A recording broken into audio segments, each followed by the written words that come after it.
No, pues a ver que antes de abordar ese 19, pues habíamos eh, dicho que coincidíamos con Koyev, ¿no? En la caracterización de estos pasajes del 17 al 25 como el núcleo del prólogo y del pensamiento general de Hegel y de la fenomenología en particular. Eh, la idea central que va de ahí desde el planteamiento de Hegel de que la sustancia es sujeto hasta el 25, donde se exploran las consecuencias de esa afirmación central, básica, esencial de Hegel y la aclaración de que todo depende. Hasta ese 25 donde se exploran las distintas consecuencias de dicha afirmación para concluir en el 25 con que es lo absoluto espíritu, ¿no? Básicamente eso, estando en el 24, la otra afirmación central de que es sistema, adicionalmente. Bueno, y luego en el párrafo 18, pues la caracterización de toda esa implicación que se empieza a desarrollar justo en el 19, que es en el que nos encontramos. Entonces, ¿Ya se ve la pantalla ahí, profe? sí, sí se ve. Creo que el zoom es como más bacana la moverse. Bueno.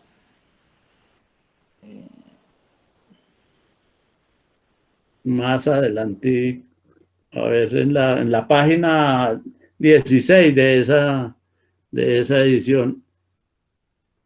Esa. Creo que vamos aquí. Exacto. Sí, señor. Esa es. Entonces, hagámosle, porque habíamos alcanzado a comentar solo el primer periodo de ese párrafo. Listo. Entonces, desde la vida de Dios, ¿sí? Desde la vida de Dios, sí, hasta real. Bueno, ok. La vida de Dios y el conocimiento divino pueden, pues, expresarse tal vez como un juego del amor consigo mismo. Y esta idea desciende al plano de lo edificante e incluso de lo insulso, si faltan en ella la seriedad, el dolor, la paciencia y el trabajo de lo negativo. En sí, aquella vida es indudablemente la igualdad no empañada y la unidad consigo misma que no se ve seriamente impulsada hacia un ser otro, y la enajenación ni tampoco hacia la superación de esta. Pero este en sí es la universalidad abstracta en la que se prescinde de su naturaleza de ser para sí, y con ello del automovimiento de la forma en general. Precisamente por expresarse la forma como igual a la esencia, constituye una equivocación creer que el conocimiento puede contentarse con el en sí o la esencia y prescindir de la forma, que el principio absoluto o la intuición absoluta hacen que resulten superfluos la ejecución de aquel o el desarrollo de esta. Cabalmente porque la forma es tan esencial para la esencia como esta lo es para sí misma, no se la puede concebir y expresar simplemente como esencia, es decir, como sustancia inmediata o como la pura autointuición de lo divino, sino también en la misma medida en cuanto forma y en toda la riqueza de la forma desarrollada, es así y solamente así como se la concibe y expresa en cuanto a algo real. Eso. Bueno, no Eso es, sé, profe. en eso estábamos y pues esa es la explicación que da Hegel de cómo puede concebirse la sustancia como real. O sea, las condiciones para en realidad o en verdad poder entender esa sustancia como algo real y no como una mera ocurrencia, una mera invención, sino la idea central de que es sujeto y qué implicación tiene eso. Pues que solo siendo sujeto es real, pero para hacerlo, eso tiene una serie de implicaciones. Entonces, creo que habíamos avanzado en el primer periodo de que no basta considerar que esa sustancia, equivalente en este caso a Dios, porque es la sustancia espinosista, la sustancia única, se pueda entender, como se ha entendido a veces, como un juego de amor de Dios consigo mismo, porque no basta con esa mera afirmación, que si al caso resulta edificante,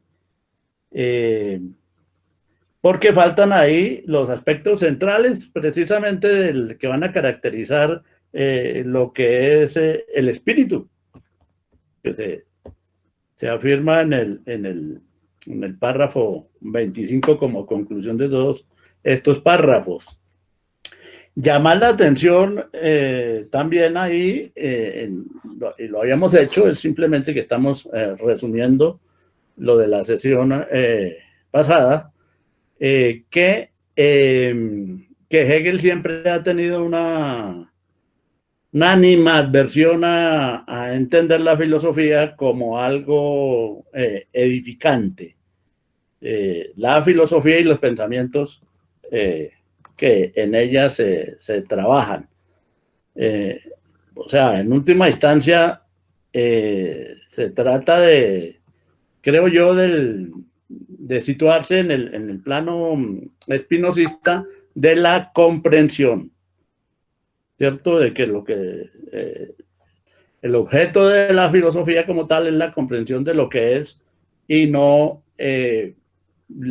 otra cosa, no otra cosa distinta a esa comprensión, menos intentar ver la filosofía como algo que esté al servicio de algo distinto de ella misma, que es esa comprensión. Entonces, lo que expresa Spinoza en una de sus cartas no se trata ni de reír ni de llorar, sino de entender lo que sucede.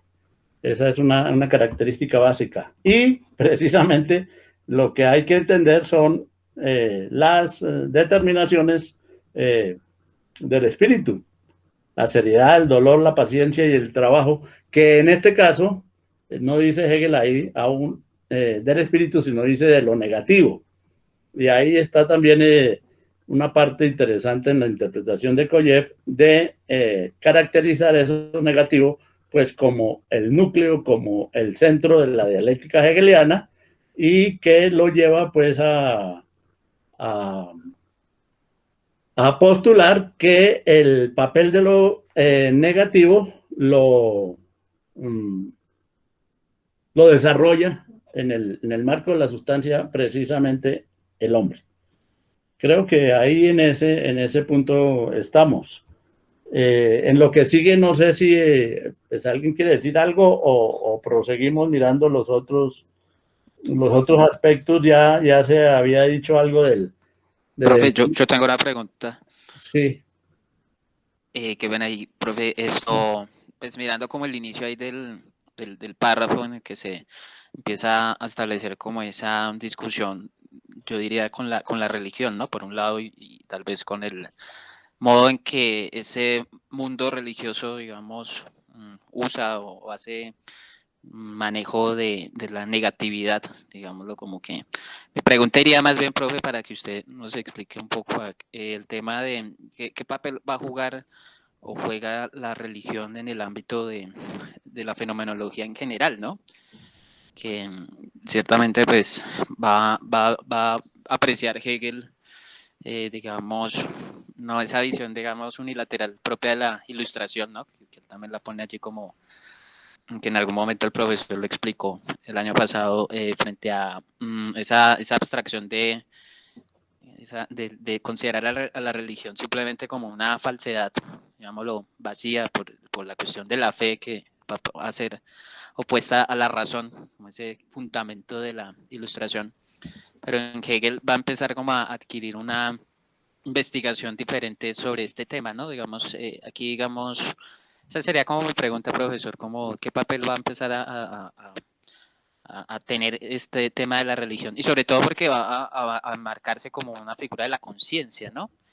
Y por supuesto, la ciencia del saber absoluto va a estar como en una superación de esta figura, ¿no? De la religión, pero que les inmediatamente anterior, bueno, dentro de esta organización que pone Hegel allí. Ese sería como mi inquietud, profe. Bueno, no sé, yo diría que aquí hay un problema del cual se derivan otros. En el contexto de este párrafo, en mi opinión, la problemática no es la religión. Es la filosofía, es la de la relación de la filosofía con la sustancia o la divinidad, pero relación filosofía directa, filosofía, divinidad, y sin la mediación precisamente de la religión. A ver, ¿por qué? Porque en la fenomenología, la religión como religión, y en particular el cristianismo, que es para Hegel la religión, porque es la forma superior de la religión, está considerada, lo hemos dicho en otras ocasiones, 3 veces de manera muy, muy diferente. Una, desde la perspectiva de la conciencia. Y entonces está esa relación tratada en la problemática de la conciencia desventurada, de la conciencia desgraciada. La conciencia religiosa, la conciencia de Dios y la relación de los individuos, en este caso con Dios. Esa es una primera consideración, entonces, que está a nivel de la conciencia. Pero luego, cuando ya se ha accedido, o sea, esto es dentro del espíritu subjetivo, pero una vez se ha accedido al espíritu objetivo, o sea, al mundo del espíritu, hay una segunda consideración de la religión en ese espíritu, que tiene que ver básicamente con el problema de la cultura y el problema de la ilustración. O sea, el papel histórico de la religión, no el papel de la conciencia religiosa, sino el papel que es subjetivo ese papel y ese ámbito, sino el papel objetivo histórico de la religión, que conduce, por un lado, a la cultura, a la constitución de la cultura en el mundo occidental, y a una crítica particular, que es la que la ilustración desarrolla frente a la religión. Ese es un segundo aspecto. Pero finalmente hay una consideración de la religión en el espíritu absoluto. Y es diferente. Se trata de otra cosa. Es considerar la religión en el contexto del saber de lo absoluto, junto con el arte y la filosofía. O sea, la religión ahí se hace, es un análisis filosófico de la parte teológica de la religión. O sea, no es ni de la conciencia ni de la objetividad histórica de la religión, sino del lugar filosófico de la religión en la tarea, pues, o en el propósito del conocimiento y del saber de lo absoluto en tanto absoluto. Entonces son tres maneras distintas de considerar la religión en la fenomenología. Acá no. Acá no, el problema no es el de la religión, porque ya lo hemos señalado. Desde Spinoza se está considerando la sustancia como Dios, el equivalente a Dios, pero ese Dios ya no es el Dios de las religiones, ya no es el Dios en su relación con los hombres desde un punto de vista de la conciencia, de lo histórico, del saber de lo absoluto, sino es la concepción general de la sustancia.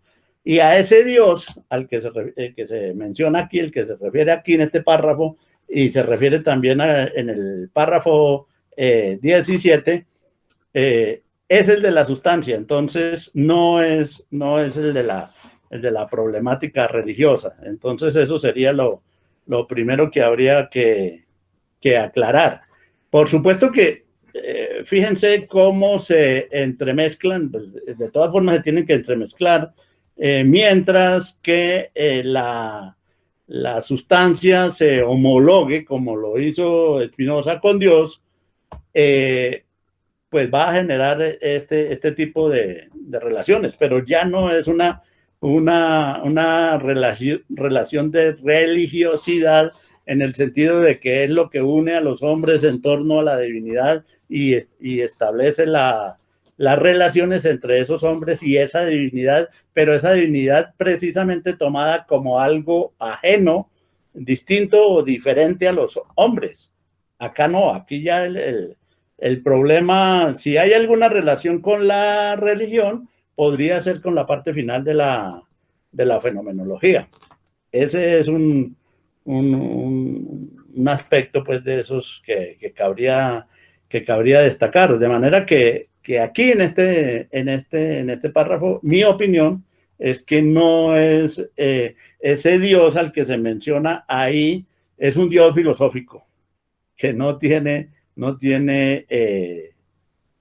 se está tratando, no quiero decir que no tenga nada que ver con la religión, por supuesto que tiene que ver todo, pero no se está considerando desde ese punto de vista de la religión, que es como si se maneja en la fenomenología, pues de acuerdo a los diferentes capítulos. Más aún, este es el prólogo, pero dentro de la fenomenología esto está considerado ya de manera analítica, desde el punto de vista de la conciencia, desde el punto de vista de la historia y desde el punto de vista del saber absoluto. Entonces eso es lo que, pues, yo diría por ahora, para no sé si me hago entender de que se trata de otra cosa y no se trata de la religión acá, en ese sentido, de la religión mundana, del cristianismo en particular, sino de la sustancia de Spinoza, que es la que el mismo Spinoza ha dicho es Dios. Pero fíjense que es un Dios que permite a Spinoza tratarlo de ateo. Al mismo Hegel, en la medida en que desarrolla su filosofía, también va a poder ser considerado en algunos sentidos y por algunos seguidores y algunos enemigos de él como ateo, precisamente. Pero se trata de otra cosa, entender aquí esta noción de Dios no de una manera religiosa, sino de la manera sustancial. Es la sustancia. De manera que, pues, ciertamente, como va a desarrollar Kojev de una manera pues interesante. Yo tengo mis dudas, pero no sé hasta qué punto se pueda objetar o no, habría que pensarlo muy bien. Kojev tiene la idea, y es que Hegel lo dice, lo va a decir en el párrafo 25, que esta concepción general de espíritu es la concepción tiene que ser la concepción del cristianismo, y al decir eso, entonces Kojev va a decir, Hegel está sacando la consideración de lo humano del ámbito pagano que se inicia con los griegos, romanos, etcétera, y está situándolo en la concepción de la divinidad y de todo judeo-cristiana. Y eso, y hay algún elemento porque en el párrafo 25 Hegel va a ser claro en el momento en que va a señalar que dentro de las características del espíritu, dice que es el concepto más elevado de todos y que pertenece a la época moderna y a su religión. Y a su religión es pues la religión, en este caso, protestante, hegeliana, ¿no? Desde esa perspectiva, pero, o sea, Kojev tendría algo de razón para hacer esa afirmación, pero sería algo precisamente a discutir con él, pienso yo, hasta el momento. No sé, Andrés, ¿qué le parece o qué opina Guillermo también al respecto?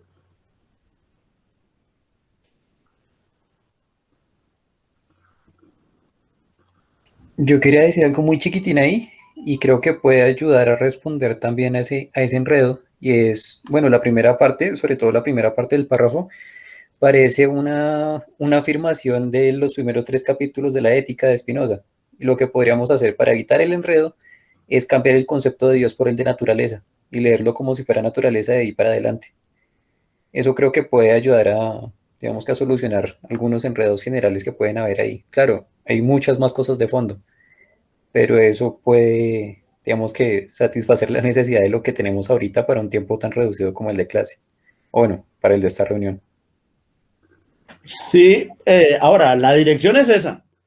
La dirección es la crítica de Spinoza por la, llamémosla así, inmovilidad de la sustancia espinosista, por el hecho de que la sustancia espinosista no es, según Hegel, sujeto, sino está considerando a esa sustancia tal como es, digamos, en sí, pero sin las características de sujeto, y precisamente eso es lo que él le echa en cara a Spinoza. Entonces, de nuevo, con la misma aclaración, porque es que Dios en Spinoza es, o mejor, la sustancia en Spinoza es Dios, pero eso también es la naturaleza, como dice Diego. Efectivamente, uno podría leer donde encuentre Dios en Spinoza, leer naturaleza. Pero para no decir ni Dios ni naturaleza, dice sustancia. Es lo que está ahí presente. Es eso, no sé entonces, Andrés, cómo veo o la intención de la pregunta, hacia dónde más apuntaba, porque por el momento eso sería lo que se podría decir ateniéndonos a este párrafo. Lo otro sería ya hacer unas consideraciones muy particulares de la religión desde el punto de vista de la conciencia, que es lo de la conciencia desventurada. Desde el punto de vista de la cultura y de la ilustración, que es la parte del espíritu objetivo. O desde el punto de vista de la religión en tanto parte del espíritu absoluto. Pero pues ya es meternos con el texto de la fenomenología. Y y en las sesiones del curso, que interrumpimos y que veníamos haciendo, ya habíamos tratado la parte de la conciencia y estábamos tratando justamente la parte de la cultura, y nos faltaba acceder a la crítica de la Ilustración a la religión, para finalizar, qué es lo que le da paso a la moralidad kantiana. Y luego, en el abordaje subsiguiente que hiciéramos del espíritu absoluto, pues obviamente ahí teníamos que volver a mirar la religión desde el punto de vista teológico propio de la consideración filosófica. Pero entonces ya es meternos en la fenomenología, en ese detalle. Y para eso podríamos, pues no sé, yo lo que podría hacer sería remitir a Andrés a los videos de las sesiones del curso donde se han trabajado esas temáticas. Recuérdese, y Andrés precisamente estuvo en esas sesiones, que estamos en la cultura. La cultura, recuérdese, se desarrolla precisamente porque los hombres saben que ese Dios cristiano los ha dejado. El espíritu se ha alienado de sí mismo. Eso es lo que caracteriza el espíritu en esa parte de la objetividad. Y entonces, en el momento en que los hombres quedan sin Dios, pues asumen su vida, pues en la conciencia genera una desesperación, una crisis, que es lo que le da salida a la razón, ¿no? Pero desde el punto de vista objetivo, los hombres siguen viviendo, y en reemplazo de esa presencia de lo divino en la tierra, los hombres edifican la cultura. La cultura humana como producto de la alienación de lo divino. Es bien interesante, y como reemplazo de la religión, como algo que se genera a partir de la religión, de la ausencia de la religión, y precisamente de la religión cristiana, con la noción de la muerte de Dios.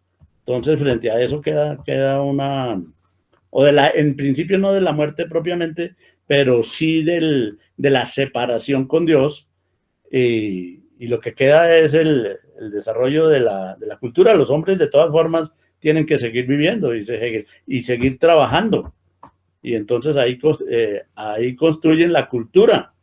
Pero recuérdese también en la fenomenología que eso tiene sus limitaciones, y es lo que va a criticar la Ilustración. Y finalmente, pues con la crítica de la Ilustración todo se vuelve pedazos, y viene el libertinaje más absoluto, viene el terror. ¿Cuál es la alternativa sin Dios acá? Pues la moralidad kantiana, una moralidad que los hombres mismos generan a partir de ellos mismos, sin ninguna relación de dependencia con Dios, la famosa autonomía de la moral kantiana, que también va a tener, pues según Hegel, pues grandes fallas, porque pues es central, pero esa vaina no sirve para nada en última instancia. Sirve para mucho y al mismo tiempo no sirve para nada, porque el mundo no funciona como creía Kant que funcionaba. Entonces, pues eso ya son los otros desarrollos del pensamiento hegeliano. Entonces ya se necesita otra cosa, ¿no? Se necesita el derecho, se necesita el Estado que maneje las cosas, etcétera, etcétera. Bueno, ya todo el resto en Hegel. No sé, Andrés, es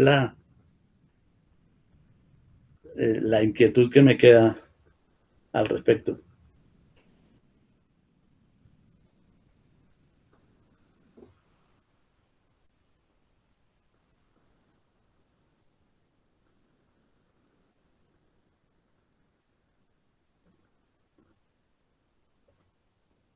¿O proseguimos entonces?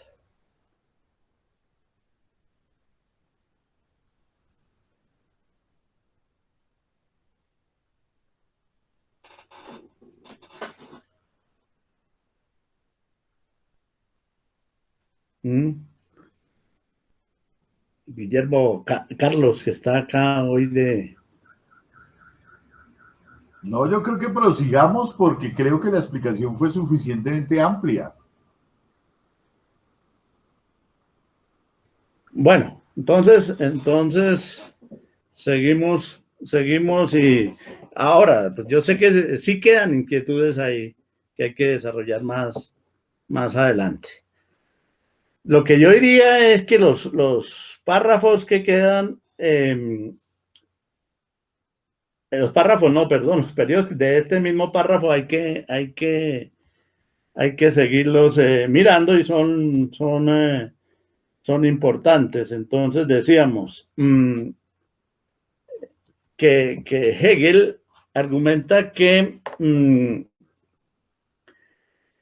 en sí misma esa vida o esa sustancia es igualdad no empañada y unidad, identidad, intercala Koyev en la interpretación que él hace, unidad consigo misma.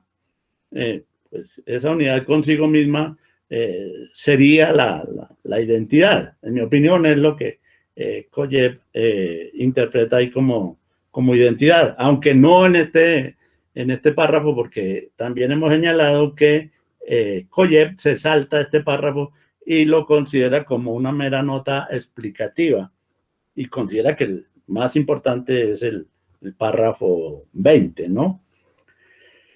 En sí, aquella vida es indudablemente la igualdad no empañada y la unidad consigo misma que no se ve seriamente impulsada hacia un ser otro y la enajenación, ni tampoco hacia la superación de esta. Entonces, esa sería la sustancia, la divinidad, lo absoluto, llamémoslo así, considerado en sí mismo. Pero eso sería una abstracción universal o la universalidad abstracta, como él dice acá, en la que se prescinde de su naturaleza de ser para sí y con ello del automovimiento de la forma en general. O sea, ahí no hay nada. Ahí no hay nada porque no hay forma, no tendría ninguna forma y no tendría entonces la posibilidad de la reflexión, no sería sujeto, no habría movimiento. Entonces sería en realidad algo completamente impensable, porque falta ahí el para sí, la noción central del para sí. ¿Y qué es el para sí? El para sí en la sustancia, y en eso también uno concuerda con Koyer, creo que no queda más remedio, es el hombre. El hombre es el para sí de la sustancia. El para sí del mundo. El medium, por así decir, en el cual la sustancia sabe de sí misma. Nosotros somos, pues eso, la conciencia de la sustancia. Sin nosotros no habría, sin el ser humano, no habría conciencia de esa sustancia. Somos la conciencia de esa sustancia. Por eso es que el espíritu es conciencia, porque inicialmente es el ser humano. El ser humano que trabaja, el ser humano que lucha, el ser humano que reflexiona, el ser humano que sabe. O sea, el para sí de la sustancia somos nosotros, es el hombre y la acción negativa del hombre. Entonces, en realidad, lo que existe no es solamente la sustancia en sí, sino que esa sustancia, para ser real, tiene que ser también para sí. Y ese para sí es lo que le da el carácter de sujeto. Y la conciencia de ese sujeto, la actividad de ese sujeto, el saber de ese sujeto es el hombre. Porque, y ese carácter negativo es precisamente también el hombre. El hombre es la negatividad en el interior de la sustancia. Y eso también es lo que configura la dialéctica. Fíjense cómo se van agrupando una serie de capas y de factores y de momentos interesantes, porque si no fuese así, en el caso de Hegel,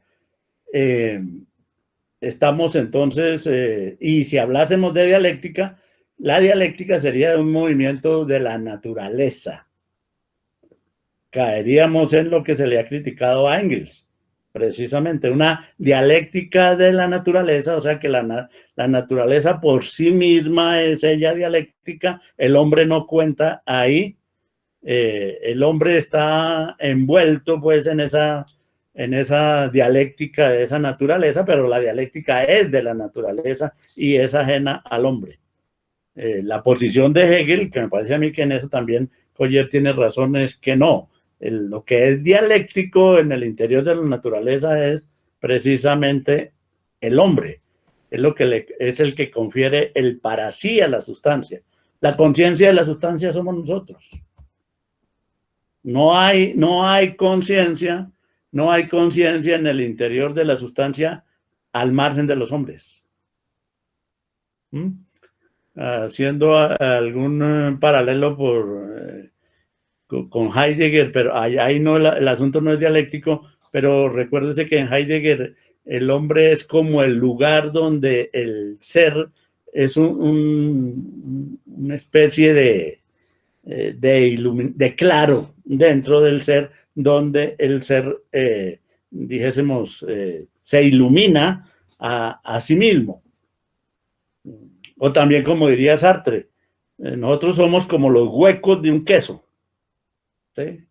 Y ahí está el espacio, un queso lleno de huecos, pues los huecos somos nosotros, y ahí se genera esa conciencia, o si no todo sería completamente lleno y opaco y no habría pues absolutamente nada que decir del ser y de lo que es.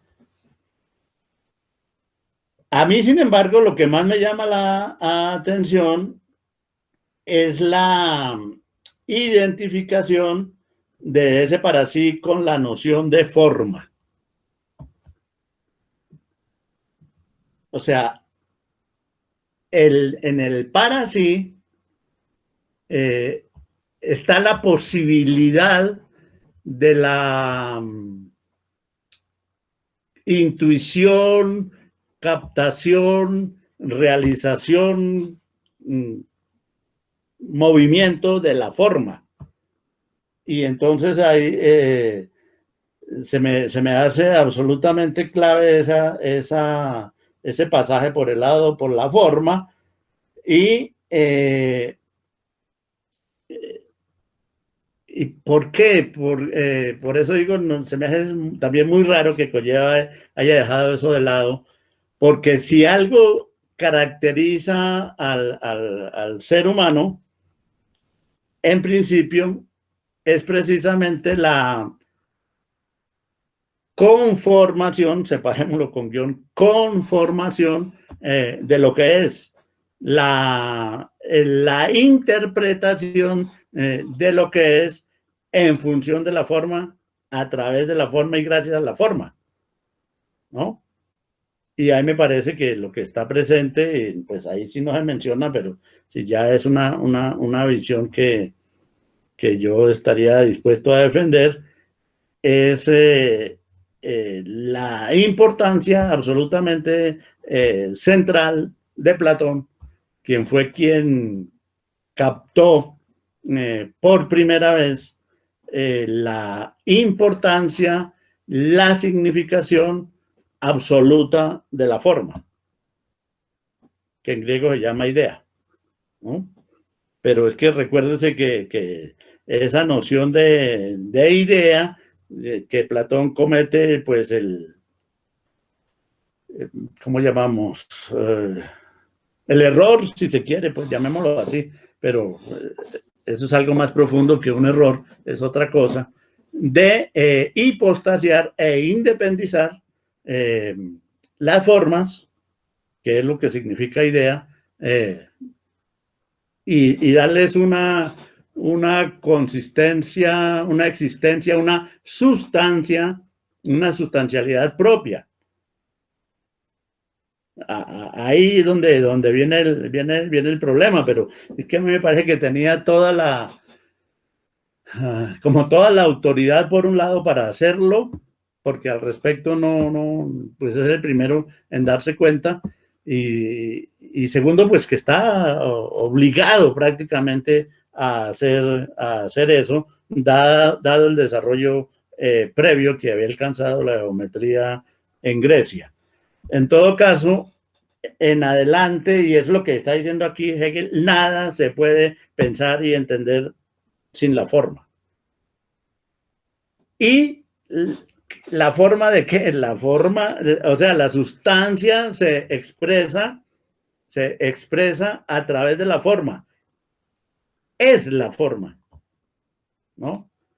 Porque cuando Spinoza dice, por ejemplo, la sustancia está compuesta de extensión y pensamientos, son los dos atributos. La sustancia es infinita, pero solo conocemos dos atributos: lo extenso y lo pensante, el pensamiento. Entonces, en ese momento, uno dice, se pone a mirar que lo extenso se configura en los cuerpos, y una característica central de los cuerpos es la forma. Y el pensamiento justamente es el pensamiento de las ideas que requieren para configurarse el ser formas. Andrés está... Sí, diga Andrés. Yo no les escucho. Que Andrés levantó la mano.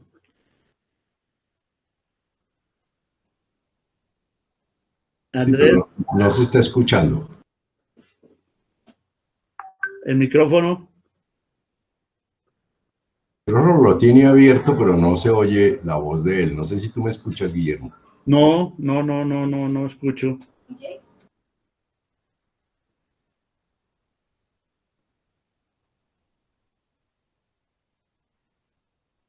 ¿Salió de la reunión?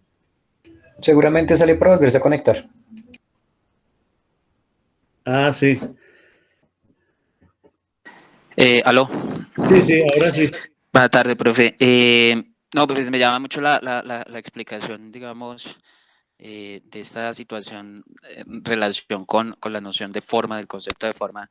Quisiera preguntar, profe, digamos, ¿cómo es esta relación que va también a entenderse con Immanuel Kant, ¿no? La medida en que también se hace uso del concepto de forma en relación, por un lado, con el tema de la estética trascendental, en el que se alude al espacio y al tiempo, ¿cierto? Como esas cualidades propias de la subjetividad en cuanto a la posibilidad del fenómeno, lo que configura a su vez este fenómeno como condición. Y por otro lado, lo que va a introducir en relación como a las formas de los juicios sintéticos, ¿no? Bueno, las formas en general, las categorías del pensamiento, que son las que van a posibilitar en este tema del estudio de los juicios la comprensión de cómo funciona la objetividad en la medida en que digamos, el sentido de lo que es tiene su base en el lenguaje, ¿no? Y pues precisamente el lenguaje tiene una serie de dinámicas en esas relaciones, digamos, que se expresan en cualidad, cantidad, en relación, digamos, la modalidad, etcétera. Pues mi pregunta es, ¿de qué manera en Hegel pues, va a haber también un interés por esto, una discusión con esto? Cómo estas formas van a empezar también a ser asumidas también desde la perspectiva histórica, ¿no? Que es como, no sé si cabría hacer esa lectura en lo que se sugiere como las formas de la conciencia, ¿no? Que ya, digamos, es como mi intervención, mi pregunta, profe. Yo haría un comentario si cabe. Claro. Pues digamos que el ejercicio de intentar, que es lo que yo más o menos jugué a hacer, de tratar de brincar desde Kant hasta Hegel, sobre todo porque lo que a mí de las cosas que más me llamaron la atención de la fenomenología era esa discusión sobre la certeza sensible, cuando Hegel arranca diciendo que, digamos que existe una realidad que no puede, que funciona bien si no es pensada, que solo hay que sentirla, ¿no? Un poco como esa noción de sustancia de que hablaba Guillermo al comenzar a hablar, hablando de Dios. Y luego comienza toda la dinámica de la discusión del texto y él dice que en el fondo esa formulación es solo una apariencia y que ella misma se genera como posibilidad de ser enunciada porque existe una estructura que la genera, que la produce. Y esa estructura que la produce es la subjetividad. Y luego viene todo ese vaivén interesantísimo de la certeza sensible, desde la perspectiva del objeto de la certeza, del sujeto de la certeza, y luego vendría como la dinámica de sus conclusiones, mostrando que esa misma estructura de la certeza proviene del entendimiento. Dicho en forma general, lo que está jugando Hegel es a mostrar que existe lo que trataba de hacer posible de aparecer Guillermo cuando decía la intuición, la representación, luego digamos la conciencia, para mostrar que existen distintas.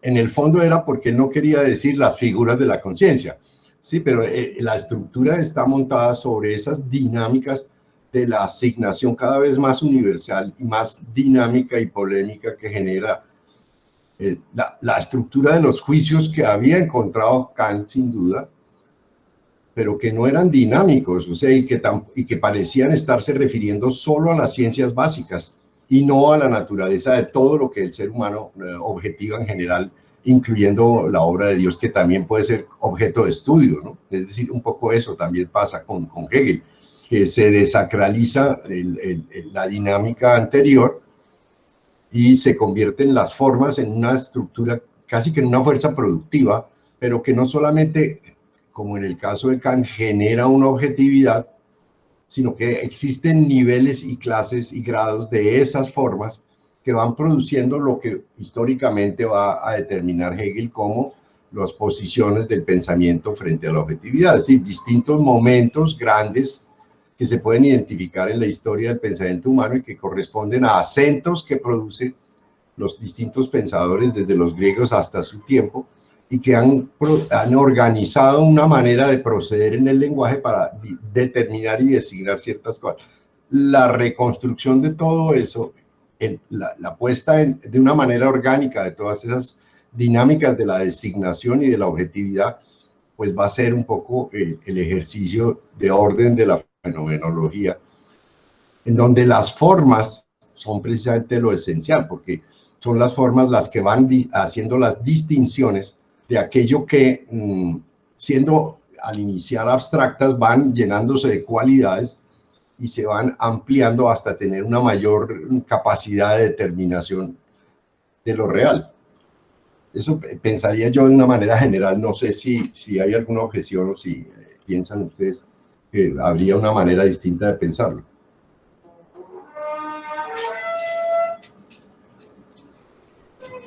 Sí, no sé, bueno, pues que yo agregaría justamente que esa noción de forma, miren, para lo que nos termina sirviendo para todo. porque básicamente me parece que es que una forma, nosotros aludimos a las formas, que podemos ir desde las formas geométricas fíjense, de las formas geométricas hasta hablar de formas de la conciencia, ¿sí? Utilizamos la misma terminología. Formas geométricas, formas de la conciencia. Andrés hablaba de las formas y Guillermo también de las formas de los juicios, queriendo con eso decir la estructura misma de los juicios. Veo que ahí, y además Guillermo mencionó algo muy importante, la noción de figuras también de la conciencia. Entonces tenemos la analogía forma y figura. Y me acuerdo, y a propósito del lenguaje, me acuerdo la tesis del Wittgenstein, del primer Wittgenstein, que señala claramente que el lenguaje es una figura del mundo. ¿Sí? El lenguaje figura el mundo y establece una serie de figuras y reemplaza con esas figuras al propio mundo. Entonces, ¿qué es lo que veo yo ahí? Veo que una forma, una figura, una estructura y demás, una de las características básicas que tiene es el que forma, el que tiene un contraste con otra forma. O sea, que se entiende a partir de una relación con otra cosa distinta de ella que le sirve de límite. En otras palabras, las formas están siempre delimitadas. ¿Y delimitadas por qué? Por otras formas. Pues yo siempre he pensado varias cosas. Una, que como Platón lo dijo, que casi todo lo ha dicho Platón, como Platón lo dijo, realmente nuestra mente está y nuestro pensamiento están modelados por la visión, claramente por la visión. Y la visión lo que nos permite es hacer contrastes entre distintas figuras, entre distintas formas. O sea, los contrastes que existen ahí al frente, pienses en las cordilleras, en las montañas, es el contraste entre la parte de lo verde y el cielo que está arriba, y la cuchilla que forma la cordillera o el horizonte que forma la planicie, etcétera. Entonces, siempre una forma se ve que es una limitación en un conjunto. Entonces, tanto eso nos sirve para determinar la apariencia, lo que nosotros sabemos de los objetos, pero también de los juicios, también de las formas de la conciencia. Podemos hablar de una forma de la conciencia solo en oposición a otra forma de la conciencia. O sea, podemos hablar de una estructura, de un juicio, de lo que sea, pero solo en oposición a otro juicio, a otra estructura. Entonces, es a través de la forma y mediante las formas que nosotros podemos tener el conocimiento de lo que es o pretender tener un conocimiento de lo que es. Entonces, sí, veo que es utilizable como para decir desde una forma geométrica de un triángulo o una forma de la conciencia o la estructura de un juicio, está presente en todos tres la misma noción de contraste, de delimitación de una cosa frente a otra por la misma formalidad. O sea, la forma como tal, no podemos renunciar a la noción de forma, y eso es lo que va a decir aquí Hegel. la esencia misma de lo que es se presenta como forma. Entonces, uno no puede captar lo que es lo absoluto, Dios, sin captarlo a través de las formas. Y esas formas, lo que pasa es que está no solamente está el espacio pues es el lugar de las formas y está configurado por las formas, pero no es solamente eso, sino también en el caso de la intuición kantiana, el tiempo, que es donde se vive la dinámica de esas formas. Ajá. ¿Y qué pasa? Que eso termina configurando la historia, y en la historia, ¿qué viene a ser qué? Pues la historia de la sucesión del desarrollo de las distintas formas donde estén, formas sociales, formas geométricas, formas abstractas, ¿cierto? Y se va desarrollando esa historia, y en esa historia es donde encontramos el desarrollo de lo negativo, el trabajo, todo lo que sucede, pero es en ese mundo de las formas. De manera que la esencia, como dice acá, coincide con la forma y no se puede dejar la forma de lado. ¿Y quién es el que le da forma al mundo? El sujeto, el hombre. El hombre es el que formaliza ese mundo, empezando porque es una especie constituida en su saber a partir de la visión fundamentalmente, y la visión de lo que pasa, de lo que sucede, pues es el conocimiento de lo que es. No puede haber conocimiento de lo que es sin conocimiento de las formas y de su historia y de su lucha y de su trabajo, etcétera, etcétera. Entonces es la manera como yo veo las cosas, y claro, pues si eso es así, que en el fondo es, creo yo, como lo veía también Platón, pues Kant, por supuesto, y los hombres en general, estamos obligados a pensar de esa manera, teniendo presente esas formas. Y Kant no podía dejar de hacerlo, porque fíjense, espacio y tiempo es para la configuración de la realidad. Y las categorías pues son las formas mediante las cuales está organizado el pensar, y una se distingue de las otras porque su formalización es distinta, ¿no? Una categoría que tiene que ver con la cantidad, otra que tiene que ver con la cualidad, etcétera, ¿no? La modalidad y la otra, ¿no? Entonces, veo que es todo lo que está debajo ahí, pues es la forma de pensar humana, ¿no?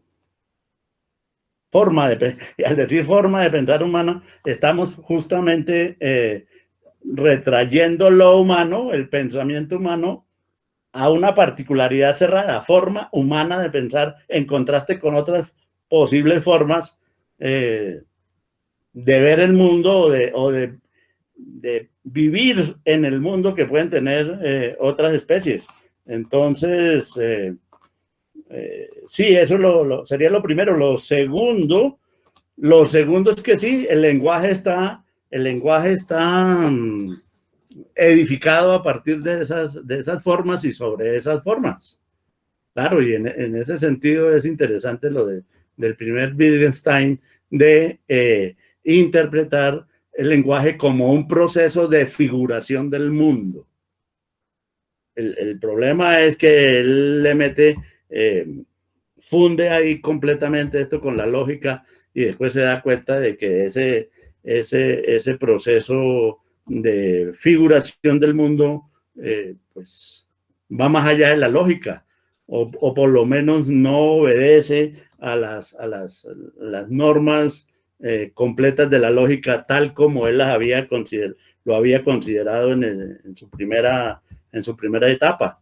Pero al decir, aquí coincidimos en eso, al decir que el lenguaje figura el mundo, que es una figura del mundo, está refiriéndose a la relación lenguaje-forma. El lenguaje está construido a partir de esas formas y no queda más remedio. Y acá le tocaba. Y las categorías del entendimiento, pues son formas. Son formas de saber, son formas de entender ese mundo. Pero entonces hay formas de ser y formas de entender que cuando se superponen, por así decir, cuando se puede tener una adecuada visión de eso que es, entonces se puede decir que de alguna manera se tiene pues una especie de teoría o de descripción relativamente verdadera. En el caso de Hegel tiene que ser forzosamente verdadero, pero después del paso general de la historia. Es que el pasaje aquí es interesante. A ver, vuelvo a leer. Pero este en sí es la sustancia sin el hombre. Es la universalidad abstracta en la que se prescinde de su naturaleza de ser para sí y con ello del automovimiento de la forma en general. O sea, sin el hombre no hay formas. Precisamente por expresarse la forma como igual a la esencia, y esas formas no son un subproducto de la esencia, sino son la manera como la esencia existe. Precisamente por expresarse la forma como igual a la esencia, constituye una equivocación creer que el conocimiento puede contentarse con el en sí o la esencia, porque no hay forma de agarrar el en sí y en la esencia sin las formas. Precisamente por la forma como igual a la esencia, constituye una equivocación creer que el conocimiento puede contentarse con el en sí o la esencia y prescindir de la forma, que el principio absoluto o la intuición absoluta hacen que resulten superfluos la ejecución de aquel o el desarrollo de esta. Cabalmente porque la forma es tan esencial como la esencia, como ésta lo es para sí misma, no se la puede concebir y expresar simplemente como esencia, es decir, como sustancia inmediata o como la pura autointuición de lo divino, sino también y en la misma medida en cuanto forma, o sea, la forma es el sujeto. Y en toda la riqueza de la forma desarrollada. Es así y solamente así como se la concibe y expresa en cuanto a algo real. Solamente así la sustancia es real, a través de su expresión como forma. Entonces, de lo contrario, es así y solamente así como es efectivamente sujeto. Levantó la mano Jimmy Puerto. Bien. Buenas tardes. Buenas tardes a todos. Hola, profe. De pronto el profe Guillermo Moreno no me conoce. Buenas tardes a todos. Creo que según esto se está hablando acerca del desarrollo de la conciencia hacia la ciencia y hay un primer momento donde se habla digamos, de que se exprese el hombre como sustancia y como sujeto, ¿cierto? Algo así. Y más adelante estamos hablando ¿Que se exprese el hombre como qué? Dice aquí que se exprese, de que lo verdadero no se aprenda y se exprese como sustancia, sino también en la medida como sujeto. O sea, estamos hablando del hombre y de cómo llega a la universalidad, pero entonces, digamos, aquí parece que en este párrafo llegamos a un ejemplo donde la vida de Dios se utiliza como una especie de ejemplo en cuanto a una forma, y esa quisieras, o sea, esa es la pregunta. Vamos, parece ser que la vida de Dios en ese, digamos, interpretar esa vida de Dios se pierde el trabajo de lo negativo, porque ahí dice ahí que no aparece el trabajo de lo negativo. Y entonces dice que este es un tipo de en sí, según la lectura dice, pero este en sí es la universalidad abstracta. Es decir, una identificación inmediata a Dios, o algo así es según lo que entiendo. Y este es un tipo de en sí cuya universalidad es abstracta, que se prescinde de la naturaleza para sí y del automovimiento de la forma en general. Es decir, ahí no estaríamos hablando ni siquiera de Kant, sino de una persona tal vez que simplemente está interpretando a Dios desde un lenguaje. Obviamente, ahí sí estamos hablando de Kant, pero creo que la pregunta es, entonces, en este caso, estaría hablando de que hay tipos también de en sí. A ver. Pues digamos aquí dice, por decir algo. Pero dice la vida de Dios, y esta idea desciende al plano de lo edificante, esa del amor consigo mismo, e incluso del insulso si falta en ella la seriedad, el dolor, la paciencia y el trabajo de lo negativo. Es decir, esa idea no ha pasado por una mediación, creo. Y es una igualdad no empañada y unidad consigo misma que no se ve seriamente impulsada hacia un ser otro, y la enajenación tampoco, digamos, ni tampoco hacia la superación de este, ¿sí? Ni siquiera se ha llegado al momento de identificar esa enajenación. Y entonces, pero este en sí es la universalidad abstracta. Quiere decir que hay otros tipos de en sí, o podría uno considerar, por decir, todo ese trabajo kantiano como una forma de en sí, hasta cierto momento, digamos, de la crítica, por decir hasta antes de llegar al trabajo de lo que es la dialéctica. Pues esa es mi pregunta. No sé si estoy equivocado o voy por mal camino. Yo quería hacer algún comentario. Hágale. Pues es que, digamos, yo no puedo asegurar que lo que yo aprendí de filosofía aristotélica sea serio, porque en realidad no tuvimos un profesor decente en la universidad que supiera realmente de la cosa, pero digamos de los textos que yo me leí y de los trabajos que sí tuve ocasión de mirar sobre Agustín, uno entiende que en principio la noción de objetividad o de realidad, de mundo, en donde están los sujetos y los objetos trabajados por Aristóteles, pues habría un mundo estamentario y jerárquico que sería la naturaleza, que es el que tiene las formas. Es decir, la información, la forma, hace referencia a las cualidades que tiene cada uno de los estratos que tiene la realidad, por decir algo en los términos escolares: reino mineral, reino animal, reino vegetal, reino humano y el animal racional, que sería como la cúspide. Cada una de esas instancias es la que tiene la forma y que no es la forma por la figura del todo, sino por la cualidad en términos de pertenecer a un género próximo y a una diferencia específica en cada una de esas estructuras de cajón, ¿no? En donde están coparticipando las formas de la realidad. En el fondo, cuando Jimmy hace la intervención, a mí me parece que él acierta y dice, bueno, pero aquí en esto, en la primera parte, no está Kant, ¿no? No hay subjetividad, no hay nadie más que acepte una realidad objetiva como sustancia y que está ahí simplemente.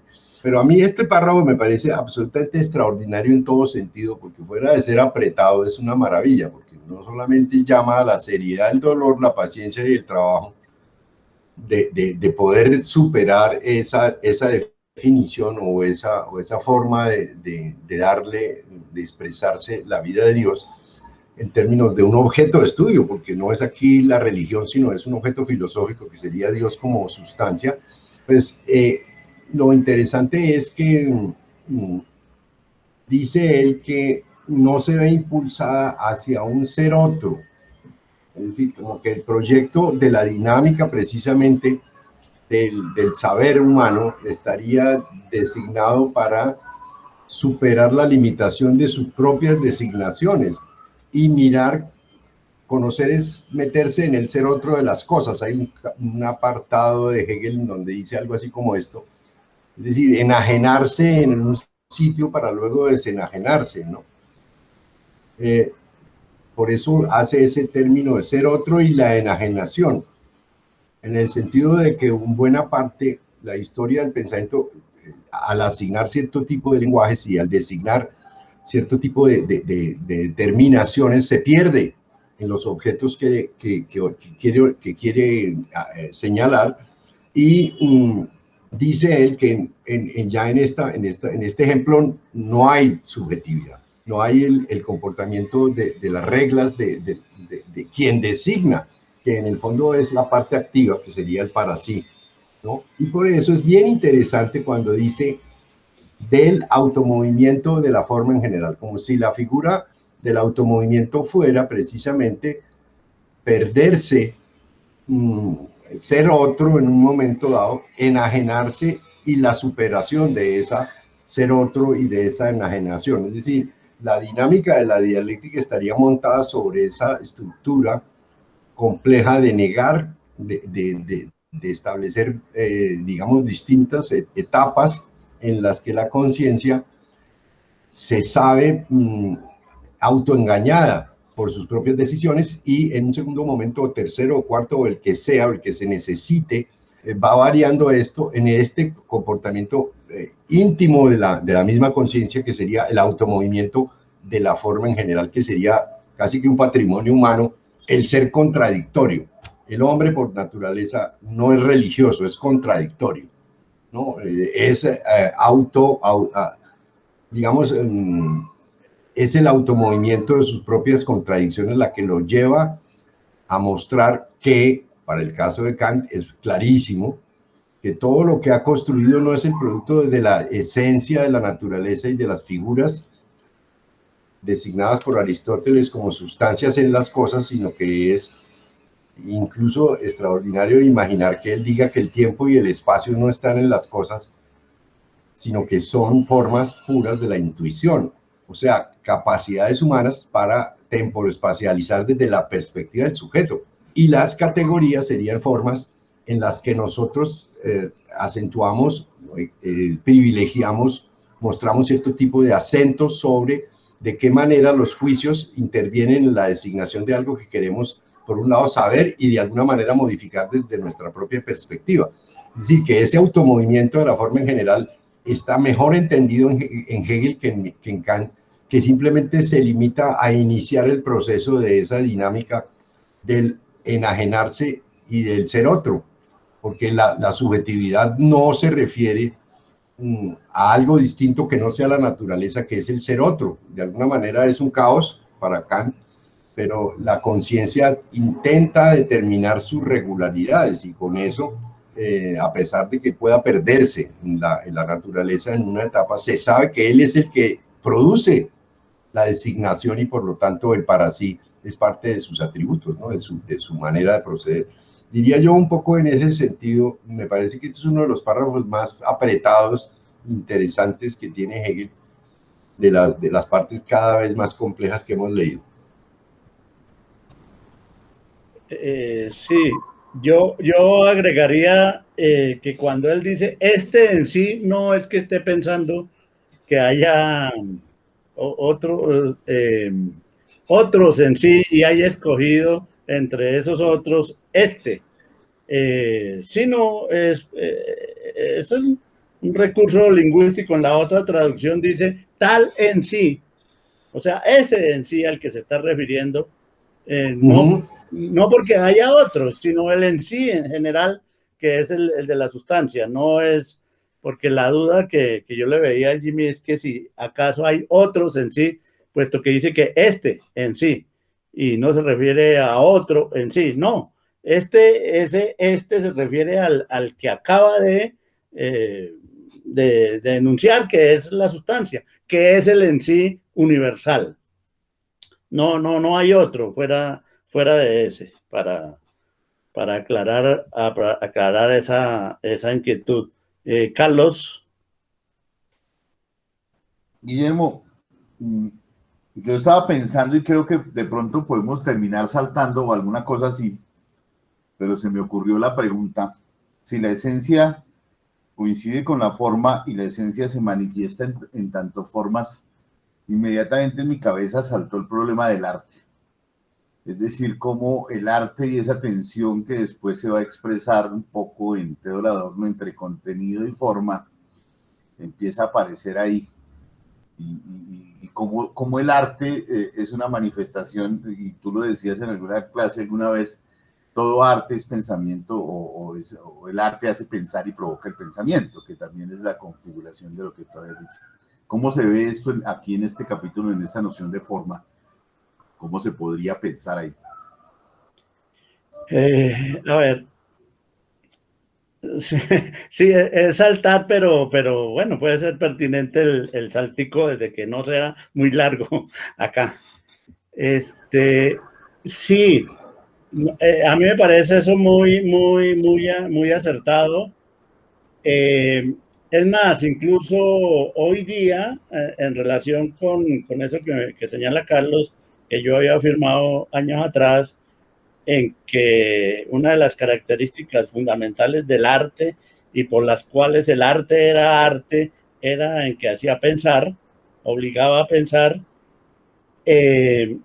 Pues claro, ahora hay que radicalizar más eso y decir, obligaba a pensar porque era pensamiento, ¿sí? Porque en sí mismo era una forma de expresión del pensamiento. Eso era cierto y no, pues, no me retracto de eso, pero incluso ahora radicalizo más el asunto, es precisamente por eso, porque es formal, porque está centrado en la forma y la forma es la matriz del pensamiento. O sea, fíjense que es como si se hubiese, a partir de la forma, se hubieran desarrollado dos caminos que salieron de la misma forma y que el uno sigue derivando por el mundo de lo sensible, el arte, y el otro ha llegado ya, y el otro no es que haya llegado, el otro conformó, habiendo partido del mismo camino, conformó lo que después se llama lo inteligible, en la medida en que hubo un momento en que se pudo, por así decir, independizar y dejar de lado ese origen común que tiene con el arte. Por eso yo decía, al final de la sesión pasada, y a Guillermo le pareció que yo estaba diciendo eso por molestar, pero que a mí me parecía que, y yo afirmé que no, que lo estaba diciendo muy en serio, que, bueno, personalmente para mí, una de las cosas que me llama la atención del arte rupestre es precisamente la presencia ahí de figuras protogeométricas, ¿sí? Figuras protogeométricas, aparte de bueno, los que representan los animales y demás, en eso no me quiero meter. A mí me llama la atención más las figuras protogeométricas porque son eso, proto. De ahí va a brotar más tarde la geometría. ¿Sí? Cuando hay círculos, hay cuadrados, hay líneas rectas, y entonces va a llegar un momento en que hay un proceso de abstracción y entonces el cuadrado ya no va a ser cuadrado hecho exactamente así a pulso, sino va a ser medido. El círculo no va a ser aproximadamente un círculo, sino se va a encontrar la forma de representarlo como lo representamos ahora, perfecto, igual distancia del centro, y el cuadrado sus 4 lados iguales, y el rectángulo 2 y 2, y el triángulo, etcétera. ¿Y ahí qué van a hacer? ¿Qué van a hacer ahí posteriormente? Y va a ser un trabajo de miles de años, pero de ahí van a nacer los triángulos, los cuadrados, las circunferencias, y de ahí van a hacer la geometría. Y de ahí Platón se va a dar cuenta que lo fundamental, lo esencial son las formas, y que yo puedo abstraer completamente de esas tres líneas que forman lo que nosotros llamamos triángulo, abstraer y pensar esas formas puras. Es decir, ahí llegamos a lo inteligible, pero el punto de partida fue la forma. Entonces yo radicalizo, Carlos, mi afirmación en que se arrancó de la forma. Se sigue trabajando con la forma en el arte, con toda la variabilidad que hay ahí, y un camino de esos que arrancó de la forma llegó hasta el punto de abstraer la forma de lo sensible, y tenemos entonces las ideas, y eso le pareció maravilloso a Platón, hasta el punto de ponerlas en un mundo aparte, y sí, funcionan en un mundo aparte, ¿no? El triángulo, la circunferencia, como tales, solo están en el pensamiento, pero tienen una salida a partir de la forma muy, muy compleja. Es eso, pues agregaría eso, Carlos. No sé si el asunto iba por ese lado. Sí, perfecto. Entonces, ahí sí, porque es que entre arte y pensamiento, pues hay mucha discusión. Entonces, habría que mirar, y en el arte rupestre esas figuras protogeométricas a mí se me hacen esenciales. Ahora, eso nació de otras cosas, de otras prácticas, ¿no? Ya es distinto, ¿no? Ya se podría seguro avanzar más, pero era eso. Es un saltico cortico. Pero es que yo haría un comentario sobre eso y me parece que es absolutamente acertado lo que dice Guillermo, pero haría una aclaración adicional. Yo sospecho, y es un poco lo que hemos venido desarrollando en las investigaciones de las formas del arte rupestre, de las configuraciones de los murales, este tipo de cosas, de imaginar que precisamente a diferencia de Occidente, de la Europa general, nuestros indígenas habían producido un nivel de tal naturaleza de abstracciones que pareciera estar indicando que, por ejemplo, a ellos no les era posible, porque les parecía insustancial, pintar la naturaleza tal y como ella es.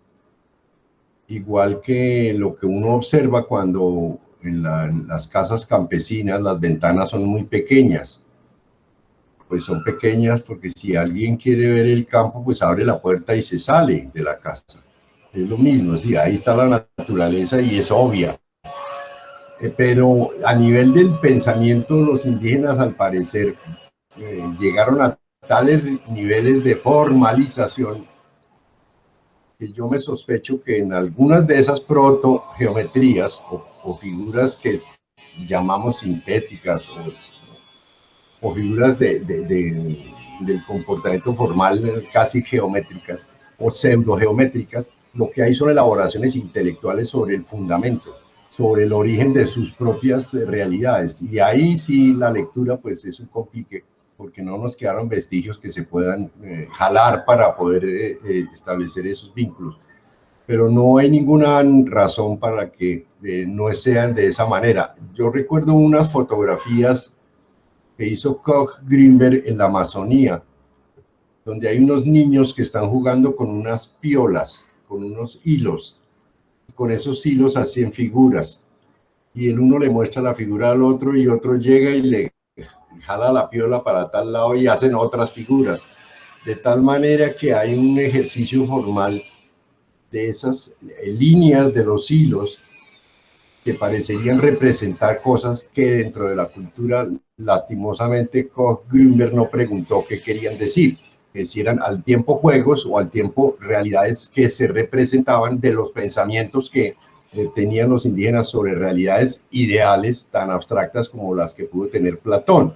En ese sentido, precisamente cuando se empiezan a estudiar con seriedad las cosas indígenas, lo característico del indígena es que no pintan la naturaleza tal y como es.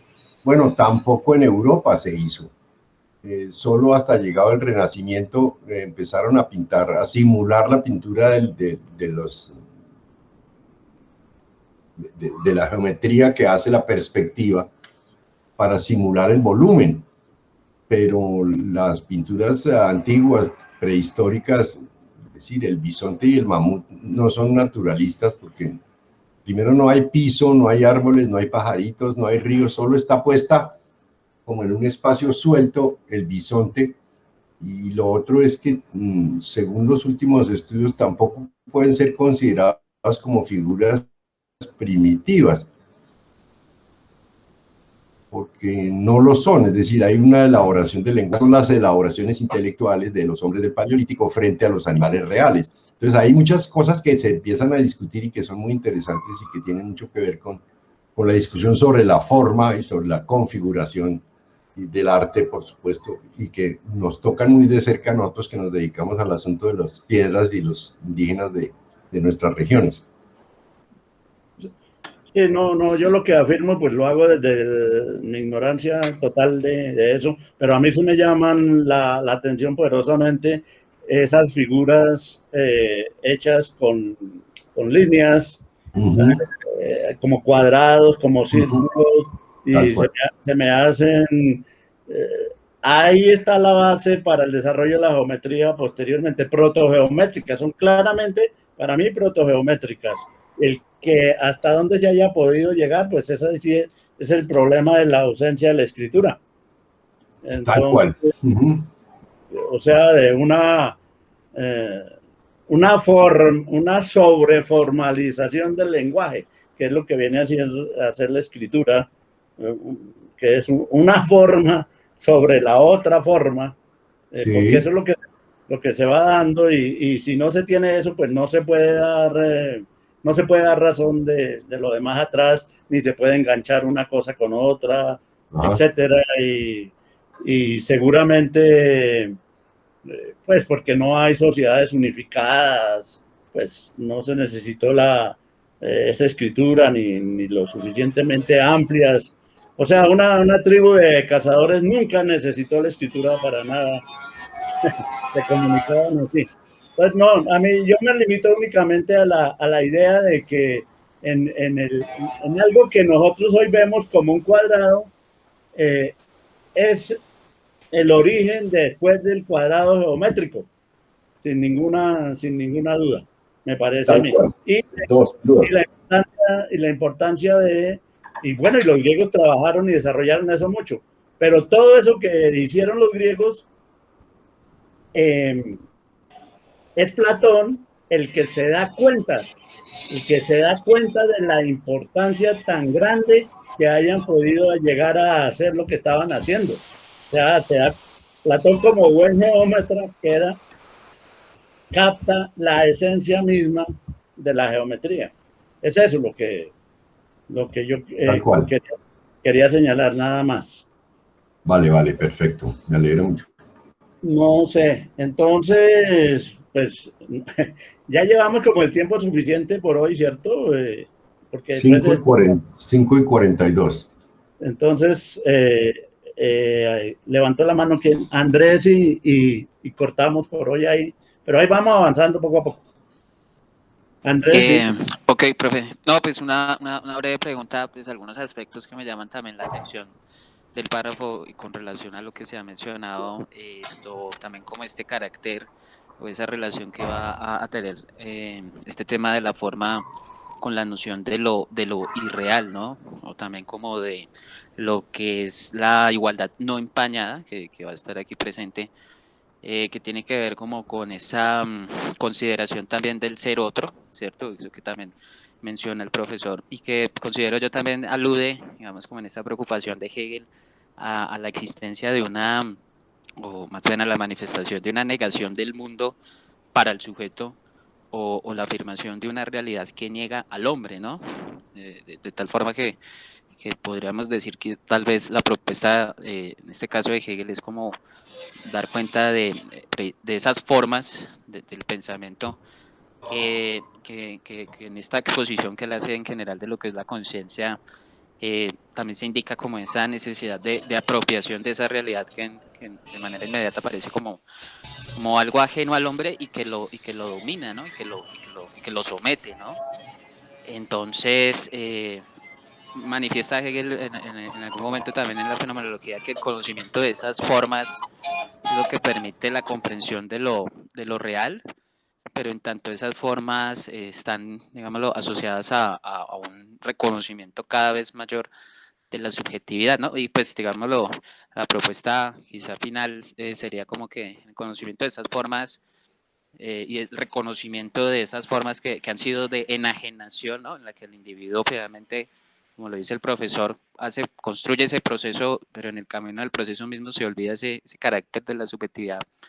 Digamos, se podría uno decir que la filosofía sí genera esa posibilidad, esa apropiación del mundo, ese reconocimiento pleno del sujeto, o en que Hegel faltaría algo más que, por decirlo así, no posibilita una comprensión propia, ¿no? Digamos que también me dirijo un poco a la crítica que posteriormente va a hacer Marx, ¿no? Pero mi pregunta básicamente es como si se puede entender también estas formas como esa tendencia, esa necesidad, si se quiere, de una eventual apropiación del mundo, pues, que le ha sido negado al hombre, ¿no? Eso, no sé si mi pregunta está bien formulada, pero es como mi opinión y mi cuestionamiento, profe, para terminar. Bueno, yo diría que lo que se trata es precisamente de eso, ¿no? Pero sin olvidar que siempre se trata de un propósito, que es el de la libertad. O sea, esa apropiación y ese saber del mundo se buscan y se hacen, se propende por ellos en función de la libertad misma del hombre. Y bueno, sí, Hegel de alguna forma cree que eso es posible y que eso ha sido un resultado de la historia. Y usted señala a Marx, quien considera claramente que dados los condicionamientos sociales de ese conocimiento y de ese desarrollo, y valga la expresión, y las formas, mire que se habla de formas de producción, y las formas sociales, históricas que existen, conspiran en contra de esa libertad, pues todavía sigue siendo algo incompleto, al fin y al cabo prehistórico, va a decir Marx, porque según Marx, la verdadera historia solamente comenzará cuando pues, se supriman las clases sociales y se inicie otra manera de estar en el mundo. Ahí iniciaría la verdadera historia. Esto sería meramente prehistoria. Y esa está por hacerse y está por alcanzarse. Hegel, sin embargo, y esa es la crítica también de Marx a Hegel, cree que por tener claro más o menos el asunto desde el punto de vista teórico, ya está resuelto, y Marx dice, no, falta lo más importante, lo de la crítica y transformación de lo que existe realmente, y no solamente como una noción de pensamiento. Y sí, claro, ahí se superaría, en el caso de Marx, esa alienación. En el caso de Hegel, la alienación, y también en la crítica de Marx a Hegel, la alienación de la conciencia se supera en la misma conciencia, claro, a través de la historia, pero la tiene que superar la conciencia. Y pues para Marx está lejos de que eso suceda. Entonces, así, digamos, como para finalizar, diríamos que en Hegel sí existe la idea de que llega un momento en que el hombre tiene una visión acertada del absoluto y debe seguir viviendo a partir de ahí en esas circunstancias, corrigiendo lo que haya que corregir, ¿no? Porque Marx se burlaba de Hegel diciendo que Hegel, por haber dejado de lado la naturaleza, al final de su teoría la volvía a encontrar vivita y coleando y oponiéndose al hombre mismo, ¿no? Entonces, eso le pasó por haberse olvidado de ella desde el comienzo, dice Marx. Ahora, mirado en otra perspectiva, pues eso es lo que ha venido haciendo el capitalismo, ¿no?